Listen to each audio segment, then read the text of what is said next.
This is part 2 of a lady's encounter with a man she met online named Adam. You can find part 1 in our video list on our channel. I asked him how I would send him the money then and if I should just bring it with me on my flight to Malta.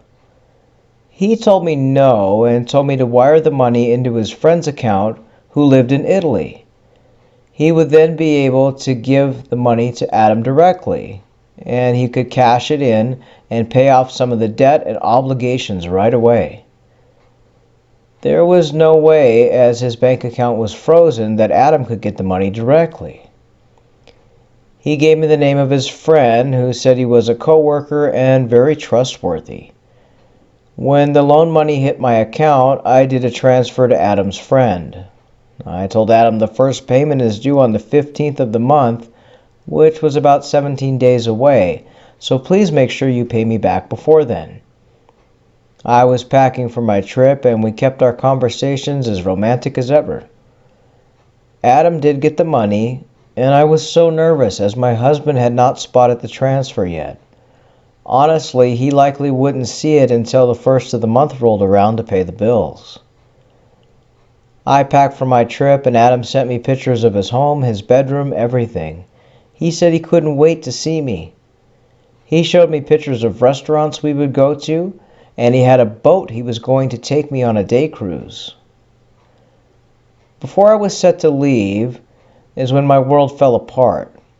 Adam sent me a message telling me that he was in trouble and asked me to get another loan, this time for $50,000, as he said his company check bounced and his company he worked for went under. He was going after them in court for his $14 million owed, but he needed $50,000 right away or he would be in trouble, as he had to pay the workers for their contract, and he was liable for their payments or they were going to arrest him for fraud and not paying the workers. He explained the workers were not working in that country legally, and if he didn't pay them, they would turn him into the government. He was in a panic. I told Adam there's no way I could come up with $50,000. I said to sit tight, I would be there soon and we can figure things out together. He got very upset, saying he would go to jail if he didn't pay off the workers. His boss had vanished and blocked his number. He told me he needed the money right away and to go get another loan. I told him I can't get any more loans. This is when things took a dark turn. Adam, this loving, caring man, messaged me the videos that I had sent him, and he sent me a link to my husband's social media profiles. He then took a screenshot of a message he wrote, my husband, which was ready to send, telling him about our affair, and he uploaded all of my naughty videos. My blood ran cold. This nice, loving man turned into a blackmailer. He then dropped me links to all of my family, including my kids' social media and my work email information at the school. He told me if I didn't get the money, everyone would know I'm a cheater, a liar, and a disgusting woman. I told Adam and begged him on the phone, I don't have a way to get that kind of money. He told me to sell my cars, my house, sell whatever I had to, and he gave me 1 week to obtain that money. When I told him we could talk about this in person, that I was flying out soon, he told me I was a stupid fool. There's no flight. He then told me there's no Adam, and he told me who he was. Not so much his name, but that he wasn't Adam. He said I would never find out or catch him, but that he was not in Malta, and that he was in Italy. He then gave me the name of a man in Italy and his bank account information and said to transfer the $50,000 there. I had a full-blown breakdown panic attack. I couldn't get this money, and Adam, or whoever this is, tormented me for all hours of the day and night. He would send me screenshots of our conversation, screenshots of the videos I made him, telling me he's sending them to my husband, to my school that I worked at, to my boss, my family, and my kids who were away at college, even their co-workers and friends. He had everyone's social media profile links. I was scared, and he told me he was sending someone to my house to get the money. He even showed me a picture of my house. I never gave Adam my address, but it was a photo taken from Google Earth. At this point, I didn't love Adam anymore. I was scared of him. I'd be in a panic, locking my doors, my car. Every time my phone would ring or messenger would ding, I would jump 10 feet. My husband noticed and told me I was acting weird. I had told him that I canceled the trip, but I still didn't tell him what was going on. I spent hours on loan websites trying to obtain a loan that large. I was in a panic. Finally, my time ran out, and I begged Adam not to send anything to my husband. I told him, please, I'll try to get a loan, but I needed more time. He told me it was too late, and he ended up sending videos, chat logs, everything to my husband in a message. I tried to log on to my husband's social media, but I didn't have his password, just like my husband never had mine. My husband was showing everything. The videos, the chat logs, and then this Adam told him that if he didn't get $50,000, he would ruin our family.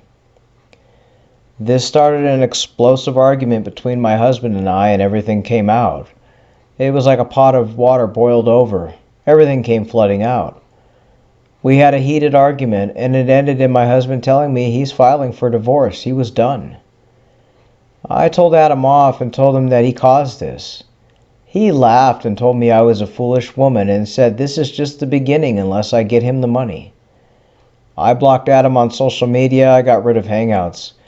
I told my family I was being stalked by some strange man online and that he had created fake videos of me to try and extort money. I told my kids and co-workers, everyone. They also found his profile and they blocked him. My husband ended up filing for divorce and ended up moving out of the house. A long story short, we divorced 6 months later. My grown kids and co-workers found out about my affair. Most of my friendships were lost, and some were not. We ended up selling the house, we split everything and divorced. My torment never ended though. My husband used my videos and affair in court, so he didn't have to lose as much in the divorce. He kept his cars, some of his retirement pensions, and things that we were meant to share, and he got a bigger portion of our savings. I ended up quitting my job, as some co-workers were sent the videos, and they didn't believe that it was a Photoshop edit situation. They knew it was me. Rumors of the affair went around my work as well, and it made my work life very difficult. Adam, or whoever it was, continued to torment me too. He would come up with new profiles online and harass me. He even posted links to my videos on social media and would follow me online, and if he saw a comment I made on a public forum, he would reply with photos of me, screenshots of my videos that I had made just for him, and then follow it up with a demand for the money. I finally ended up closing my social media at one point. I moved from the town I lived in and started a new job. My grown kids have forgiven me. My husband, or now my ex-husband, doesn't even speak to me, except when it comes to any legal issues or when the grown kids are coming home from college, work, and family functions. I never knew who this Adam really was until I started to look up the name he wanted me to send the $50,000 to. It was a man who lived in Italy, but he was originally from Nigeria. When I found his social media, I found a few photos of a dog that Adam had had on his profile. I sent this man a message asking who he is and why he did this to me, and he blocked me. I know it was him. Since this entire situation, I have removed myself totally from online life. I know I was scammed, and I know I did wrong, but the scammer took things so far, it destroyed my life. I appreciate you letting me share my story, and please don't judge me too harshly. We all are humans who make mistakes, and I made a few big ones. We'd like to thank this lady for sharing her story. As I said in the beginning of this series, we try not to judge people on what they do. We're only here to share their story and get it out to try and help others and try and show what scammers will do to people. They'll stop at nothing to destroy a person's life if it means getting money or gift cards. If you've had an encounter with a scammer, whether it's a similar story like this or something different, You can find us on Facebook under the page Scamming Scammers Cyber Education, or drop us an email, scammingscammers@gmail.com. We can verify your story, narrate it into a video, and remember, you can stay anonymous to keep yourself safe as well. If you don't want your real name being used, we can always change your name or leave your name out totally in the story. Thanks for listening, and until next time, make good choices and keep yourself safe.